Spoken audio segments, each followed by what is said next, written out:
किसी को समझ में भी आ रहा है कि सिस्टम के साथ क्या हो चुका है। 500 करोड़ गायब हो गए हैं। 500 करोड़ ये कोई आम गड़बड़ नहीं है, ये सीधे सीधे बैंक को डुबो देने वाली बात है। सर, अगर इजाजत मिले तो मैं सारा पैसा वापस ला सकता हूँ। तू यहाँ खड़ा रहने लायक नहीं है और 500 करोड़ की बात कर रहा है। बाहर निकल। तेरी हैसियत है 500 करोड़ वापस लाने की, पता भी है इतनी रकम क्या होती है अगर मैं पैसा वापस ले आऊं। तो अगर तू सच में 500 करोड़ लौटा दे तो मैं तुझे 1 करोड़ इनाम दूंगा। सुबह का समय था। नदी के किनारे बने पुराने बस अड्डे पर हलचल शुरू हो चुकी थी। कहीं डीजल की तेज गंध हवा में घुली थी, कहीं चाय की केतली से उठती भाप हवा में घुल रही थी और कहीं ट्रकों के ब्रेक की आवाज सुबह की खामोशी को तोड़ रही थी। उसी शोर और गंध के बीच पुल के नीचे गीले कंक्रीट के पास एक 14 साल का लड़का बैठा था। उसका नाम शिवम था। आरव के पास ना स्कूल का बैग था ना किताबें, बस एक पुराना सा थैला था जिसमें टूटी हुई तारें, खराब चार्जर और ऐसी मशीनों के टुकड़े भरे थे जिन्हें दुनिया बेकार मान चुकी थी। वो चुपचाप बैठा उन चीजों को उलट पलट रहा था जैसे उनमें कुछ ढूंढ रहा हो। उसके लिए यह कबाड़ नहीं था। उसे लगता था कि इनमें से कई चीजें अब भी ठीक हो सकती है, बस किसी ने ध्यान नहीं दिया। शिवम बोलने से ज्यादा देखने और सुनने में यकीन रखता था। लोग समझते थे कि वह चुप है, लेकिन सच यह था कि वह आसपास चल रही चीजों को समझने में लगा रहता था। जब बस स्टार्ट होती थी, वह उसकी आवाज से अंदाजा लगा लेता था कि इंजन ठीक है या नहीं।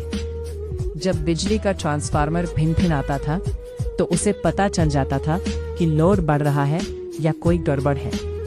आरव के लिए मशीनें सिर्फ लोहे की चीजें नहीं थी, उनकी आवाज से उसे बहुत कुछ समझ आ जाता था। ठीक सामने नदी के उस पार कांच और स्टील से बनी एक ऊंची इमारत खड़ी थी, शहर का सबसे बड़ा निजी वित्तीय संस्थान। हर सुबह वहां चमचमाती गाड़ियां वहां थी। लोग जल्दी जल्दी अंदर जाते, फोन पर चिल्लाते, फैसले लेते। आरव ने उस इमारत को कई बार देखा था, लेकिन कभी अंदर नहीं गया था। गार्ड उसे देखते ही एक ही बात कहते थे, यहाँ मत बैठा कर आगे बढ़। इमारत की पिछली दीवार से सटा एक बड़ा सा पावर कंट्रोल बॉक्स था। आरव अक्सर वही बैठता था क्योंकि वहां छाप रहती थी और मशीनों की आवाज साफ सुनाई देती थी। उसी दिन दोपहर के वक्त उसे कुछ अजीब लगा। उस बॉक्स की आवाज सामान्य नहीं थी, वह लगातार नहीं चल रही थी, बीच बीच में रुक रही थी। उसी वक्त अचानक बैंक के अंदर माहौल बिगड़ गया। काउंटर पर बैठे लोग अपनी कुर्सियों से उठने लगे, कंप्यूटर स्क्रीन पर अजीब अजीब मैसेज आने लगे और फोन लगातार बजने लगे। किसी को समझ नहीं आ रहा था कि आखिर हुआ क्या है। ऊपर की मंजिल से तेज आवाजें आने लगी। कुछ ही मिनटों में बात साफ हो गई। बैंक के डिजिटल रिकॉर्ड से 500 करोड़ गायब हो चुके थे। ये कोई छोटी गड़बड़ी नहीं थी। पैसा ना किसी खाते में दिख रहा था, ना किसी बाहर के बैंक में। ऐसा लग रहा था जैसे रकम सिस्टम के बीच रास्ते में ही अटक गई हो। आईटी स्टाफ भागता हुआ सर्वर रूम की तरफ गया। लॉक्स खंगाले गए, बैकअप चेक किए गए, सिक्योरिटी टीम को बुलाया गया। बाहर मीडिया की गाड़ियां भी पहुंचने लगी। हर गुजरते मिनट के साथ हालात और बिगड़ते जा रहे थे। उसी वक्त बैंक थीस के बाहर पावर कंट्रोल बॉक्स के पास खड़ा शिवम ये सब देख रहा था। उसे किसी ने कुछ बताया नहीं था, लेकिन उसे अंदर कुछ गड़बड़ होने का एहसास हो रहा था। पीछे लगे पावर यूनिट की आवाज उसे सामान्य नहीं लगी। मोटर बीच बीच में रुक रही थी, जैसे किसी ने जानबूझकर उसका दबाव बदला हो। आरव वहीं रुक गया। उसने अपना थैला नीचे रखा और दीवार के पास खड़ा होकर ध्यान से सुना। कुछ सेकंड बाद उसने खुद से कहा, ये सीधी चोरी नहीं है। उसे अपनी माँ याद आ गई, जो कभी इसी इमारत में सफाई का काम करती थी। रात की शिफ्ट में वह शिवम को बाहर बैठा रहने देती थी। वही उसने मशीनों की आवाजें पहचानना सीखा था। उसकी माँ के पुराने फोन में कुछ अजीब से निशान बने रहते थे। नंबर नहीं बल्कि क्रम। आरव ने वही तरीका अपना लिया था। वह रोज चीजों को देखकर अपने हिसाब से समझ बनाता था। अंदर अफरा तफरी बढ़ रही थी। बाहर एक लड़का था जिसकी नजरें कांच के पार अंदर की हलचल को देखने की कोशिश कर रही थी। शिवम ने गहरी सांस ली। उसे लगा अगर वह अभी नहीं बोला तो बाद में कुछ नहीं बचेगा। उसने थैला उठाया और सीधे मुख्य गेट की तरफ बढ़ गया।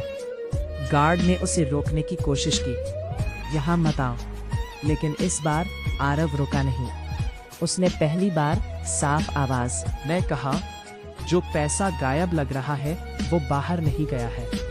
गार्ड हंसा ही था कि अंदर से एक महिला तेज कदमों से बाहर आई। चेहरे पर तनाव साफ था, गले में आईडी कार्ड लटक रहा था। उसका नाम था जिया। उसने शिवम की तरफ देखा और पूछा, क्या कहा तुमने? मैडम, ये बस ऐसे ही बोल रहा है। शिवम ने नजर झुकाई, फिर बोला, अगर अभी कुछ नहीं किया गया तो थोड़ी देर बाद सिस्टम खुद सब साफ कर देगा। महिला चौंक गई। तुम्हें ये कैसे पता? पावर यूनिट की आवाज बदल रही है। ऐसा तब होता है जब सिस्टम पर दबाव घुमाया जाता है। डाटा का रास्ता समझ नहीं आ रहा, इसे अंदर आने दो। शिवम पहली बार उस ठंडी चमकदार इमारत के भीतर गया। लोग उसे घूर रहे थे।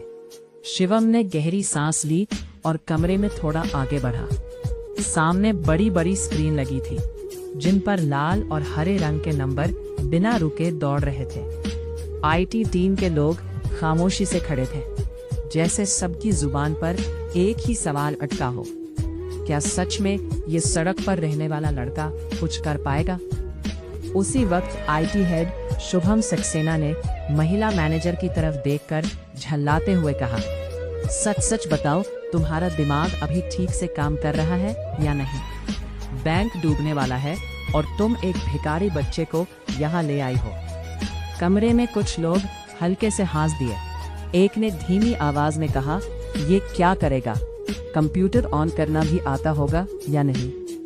जिया ने पलटकर सख्त नजर से शुभम को देखा। इस वक्त हमें शक करने का नहीं, समाधान ढूंढने का समय है। शुभम ने चिढ़कर कहा, समाधान यहाँ हमारे एक्सपर्ट बैठे हैं। सिस्टम समझ नहीं आ रहा और ये लड़का ये क्या करेगा? कबाड़ उठाएगा। आरव चुपचाप खड़ा सब सुन रहा था।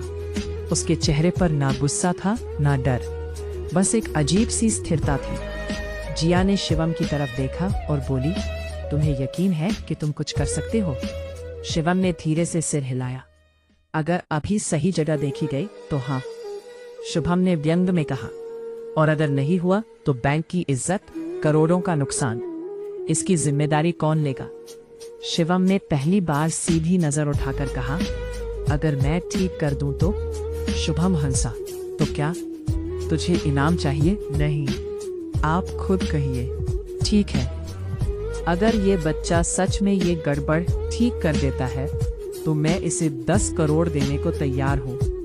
कमरे में हलचल मच गई। किसी ने कहा, सर आप मजाक कर रहे हैं? नहीं, क्योंकि मुझे पूरा यकीन है ये कुछ नहीं कर पाएगा। सर हमारे पास टाइम नहीं है। शिवम ने स्क्रीन देखी और कहा, आप लोग असर देख रहे हो, वजह नहीं। कमरे में चुप्पी छा गई। उसने एक कोने में दिख रहे टाइम पैटर्न की तरफ इशारा किया। हर बार ट्रांजैक्शन से ठीक पहले सिस्टम रुक रहा है। ये अपने आप नहीं होता, पैसा चुराया नहीं गया, उसे ऐसी जगह घुमा दिया गया है जहां से वो दिखना बंद हो जाए। घड़ी की सुइयां तेज लगने लगी। आरव ने गहरी सांस ली और कमरे में थोड़ा आगे बढ़ा। वह अब उन बड़ी बड़ी स्क्रीन के सामने खड़ा था जहां लाल और हरे नंबर भाग रहे थे। आईटी टीम के लोग चुपचाप खड़े थे। किसी को यकीन नहीं था कि एक सड़क पर घूमने वाला लड़का उनकी समस्या समझ पाएगा। शिवम ने कंप्यूटर के पास खड़े एक इंजीनियर से कहा, मुझे बस एक ऐसा सिस्टम दीजिए जो इंटरनेट से जुड़ा ना हो। इंजीनियर ने हिचकिचाते हुए एक लोकल मशीन उसकी ओर बढ़ा दी। कमरे में हर किसी की नजर शिवम पर थी। शिवम ने बिना किसी शोर शराबे के बिना किसी हड़बड़ी के धीरे धीरे कुछ कमांड टाइप किए। ऐसा लग रहा था जैसे वो पहले से ही जानता हो कि उसे क्या देखना है। स्क्रीन पर एक नक्शा उभरने लगा। नंबरों की जगह अब डाटा का बहाव दिख रहा था। शुभम चौंक गया। ये क्या खोल दिया इसने? शिवम ने स्क्रीन की तरफ इशारा किया। ये खातों का डाटा नहीं है, ये उस रास्ते का नक्शा है जहां पैसा घूम रहा है। किसी ने पूछा, घूम रहा है मतलब? मतलब पैसा गया नहीं है, बस यहाँ आकर फंस गया है। कमरे में फुसफुसाहट फैल गई। शुभम ने आगे बढ़कर स्क्रीन देखी। यह तो हमारे सिस्टम का हिस्सा ही नहीं है, क्योंकि यह जगह सिस्टम ने खुद बनाई है। जिया की आवाज हल्की कांप। अगर यह ना सुलझा तो सिस्टम खुद इस रास्ते को मिटा देगा और फिर पैसा किसी का नहीं रहेगा। और इसे रोकने में कितना वक्त लगेगा? कमरे में कोई बोल नहीं रहा था। और जब आखिरी रकम भी सही जगह लौट आई तो शुभम कुर्सी पर बैठ गया। ये कैसे कर लिया तुमने? मैंने कुछ नया नहीं किया, बस जो उलझा था उसे सीधा कर दिया। तुम इनाम के बारे में 10 करोड़ बाद में देख लीजिए, बस अगली बार किसी को उसकी हालत देखकर मत आंकिए। कमरे में कुछ देर तक कोई कुछ नहीं बोला। स्क्रीन पर अब सारे नंबर स्थिर हो चुके थे। सिस्टम सामान्य दिखा रहा था, लेकिन लोगों के चेहरे अब भी जमे हुए थे। ऐसा नहीं था कि उन्हें खुशी नहीं थी, बल्कि वे समझ नहीं पा रहे थे कि अभी जो हुआ वहां किस खांचे में रखा जाए। आईटी हेड शुभम सक्सेना ने अपनी कुर्सी से उठकर पानी का गिलास उठाया। उसके हाथ हल्के कांप रहे थे। उसने एक घूंट लिया, फिर शिवम की तरफ देखा। मैंने जो कहा था 10 करोड़ का। कमरे में कुछ लोग चौकन्ने हो गए। कुछ कहने के लिए मुंह खोला, लेकिन शुभम ने हाथ उठाकर उसे रोक दिया। नहीं, मैं मजाक नहीं कर रहा था। ये बैंक का नहीं, मेरा वादा था। एक स्पेशल अप्रूवल चाहिए अभी। अभी एक जूनियर मैनेजर ने धीरे से कहा, सर ये बहुत बड़ी रकम है। Media board. शुभम ने उसे देखा। अगर आज ये लड़का यहाँ नहीं होता तो मीडिया हमें जमीन में गाड़ चुकी होती। तुम्हें 10 करोड़ मिलेंगे, आज नहीं तो कल। आरव ने कोई उत्साह नहीं दिखाया, ना आंखों में चमक, ना चेहरे पर खुशी। वो बस कुछ सेकंड चुप रहा। फिर उसने कहा, सर क्या मैं एक सवाल पूछ सकता हूँ? अगर मैं ये बच्चा ना होता, अगर मैं सूट पहनकर आता, डिग्री लेकर आता, तब भी क्या आप मुझे इतना ही शक से देखते? कमरे में फिर सन्नाटा छा गया। ये सवाल किसी स्क्रीन पर नहीं था, किसी फाइल में नहीं था, लेकिन सबसे भारी वही था। शुभम ने कहा, शायद नहीं तो फिर 10 करोड़ मेरे लिए नहीं है क्या? तुम कहना क्या चाहते हो? अगर आप सच में कुछ देना चाहते हैं तो ऐसा सिस्टम बनाइए जहां अगली बार किसी बच्चे को अंदर आने के लिए किस्मत नहीं आजमानी पड़े। पैसे से मेरी जिंदगी थोड़ी आसान हो जाएगी, लेकिन सोच बदली तो बहुतों की बदल जाएगी। शुभम कुछ देर तक चुप रहा। फिर उसने गहरी सांस ली और कहा, ठीक है। सबने उसकी तरफ देखा। 10 करोड़ किसी एक अकाउंट में नहीं जाएंगे, एक ट्रस्ट बनेगा। सड़क पर रहने वाले बच्चों के लिए ट्रेनिंग, पढ़ाई और मशीनों तक पहुंच। और ये बच्चा, ये इसका हिस्सा नहीं होगा, यह इसकी वजह होगा। बस यही काफी है। वो अपना थैला उठाकर दरवाजे की तरफ बढ़ा। जिया ने पीछे से कहा, शिवम अगर कभी मदद चाहिए तो? मदद तब चाहिए होती है जब कोई सुनता नहीं। आज आपने सुना, यही बहुत है। कुछ देर बाद बैंक का सिस्टम पूरी तरह स्थिर हो गया था। सारे पैसे अपने सही खातों में लौट आए थे। आईटी टीम और बाकी स्टाफ के चेहरे पर राहत साफ दिख रही थी। किसी ने धीरे से कहा, हमने कभी सोचा भी नहीं था कि एक एक दहर का बच्चा ऐसा कुछ समझ पाएगा। उस दिन के बाद शहर कुछ दिनों तक सामान्य नहीं रहा। अखबारों में एक ही बात थी, एक अनजान बच्चा ने बैंक को डूबने से बचाया, लेकिन किसी को ठीक से नहीं पता था कि वह बच्चा था कौन। ये सब मनगढ़ंत कहानी है। अखबार वाले कुछ भी छापते हैं, पर अगर सच हुआ तो जरूर वो लड़का बहुत होशियार होगा। वह फिर उसी पुल के नीचे बैठा था, उसी जगह जहां मशीनों की आवाजें अब भी आती थी। फर्क सिर्फ इतना था कि अब लोग उसे देखकर रुकते थे, घूरते थे, फुसफुसाते थे। कुछ दिन बीते, बैंक में एक आंतरिक मीटिंग बुलाई गई। इस बार विषय पैसा नहीं था, खतरा नहीं था, विषय था निर्णय कैसे लिए जाए। किसी ने कहा हमने सिस्टम पर बहुत ज्यादा भरोसा कर लिया है। किसी ने कहा नहीं, हमने सिस्टम को कभी भरोसा करना सिखाया ही नहीं। उसी मीटिंग में पहली बार एक सीनियर अधिकारी ने कहा हमें उस बच्चे को फिर बुलाना चाहिए, सलाहकार की तरह नहीं, आईना समझकर। किसी ने विरोध नहीं किया। शिवम को बुलावा मिला। जब वह बैंक पहुंचा, कोई कैमरा नहीं था, कोई मीडिया नहीं, कोई शोर नहीं, सिर्फ एक गोल मेज और कुछ लोग जो पहली बार सुनने आए थे। आरव ने शुरुआत नहीं की, उसने इंतजार किया। कुछ देर बाद एक व्यक्ति बोला हम सिस्टम बनाते हैं ताकि गलती कम हो, लेकिन हर बार वही गलती दोहराते हैं, क्योंकि आप परिणाम सुधारते हैं, वजह नहीं। उसने बताया कि कैसे सिस्टम धीरे धीरे उन्हीं के लिए बन जाता है जो उसे सबसे ज्यादा इस्तेमाल करते हैं, और जो सबसे ज्यादा इस्तेमाल करते हैं वही सबसे ज्यादा ताकतवर होते हैं। तो जो कमजोर है वे सिस्टम में नहीं होते, लेकिन सिस्टम उनके लिए होना चाहिए। उस दिन कोई कोड नहीं बदला गया, कोई सर्वर नहीं छुआ गया। उस दिन सोच बदली। शहर ने सीखा कि असली बदलाव क्या होता है। यह कहानी वही खत्म हुई जहां से शुरू हुई थी, एक बच्चे की समझ से, जो अनदेखे को देखने की ताकत रखता।